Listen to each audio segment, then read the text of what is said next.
তো আজকে একটা আমাদের সাথে এত মানে খারাপ একটা ব্যাপার হয়ে গেল। তো আমরা আধার কার্ড লাগে তো মানে ফ্রি বাসে ওঠার জন্য। এবার ঘটনাটা হলো যে আধার কার্ড মানে দিদি আর ভাগ্নের আধার কার্ডটা ছিল আর আমারটা আছে ব্যাগের ভিতরে, মানে জামা কাপড়ের একদম নিচে আছে। এই যে এত বড় ব্যাগ তার একদম নিচে আছে। তো হলো যে কাকুটা বললো যে আমাদের অরিজিনালটাই লাগবে, মানে আমি সুবিধার জন্য মোবাইলে রেখেছি কিন্তু মোবাইলে কিছুতেই দেখতে যাচ্ছে না।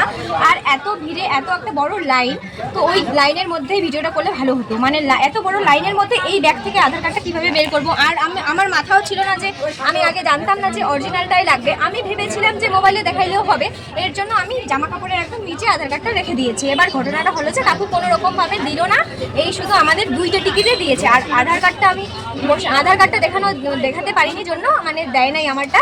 আর এখানে শুধু 2টা দিয়েছে টিকিট, ভাগ্নের আর দিদির। এই যে দেখো। এবার আমি একটা কথা বলি যে আধার কার্ডটা নিয়ে আসার সময় যদি আমরা কোনো রকমভাবে রাস্তায় বা মানে যদি হারিয়ে ফেলি, যদি হারায় ফেলি তাহলে কেমন হবে? ওই আধার কার্ডটা বানাতে আবার কত দিন লেগে যাবে। এখন ঘটনা হচ্ছে যে এখন সব ডকুমেন্টসে মানে কোনো কিছু করতে গেলে আধার কার্ডটাই মেন, তাই তো? আধার কার্ড না হলে কোনো কিছু সুবিধার জন্যই মানে আমি মোবাইলে রেখে দিয়েছি যাতে মানে আধার কার্ডটা না হারায় যায়। তো আমি তো জানতাম না, তো এখন তো অরিজিনালটাই লাগবে। আর দেখো এর জন্য দিদি আর ভাগ্নির জন্য দিয়ে দিল, আর আমারটা কিন্তু একদমই দেয় নাই।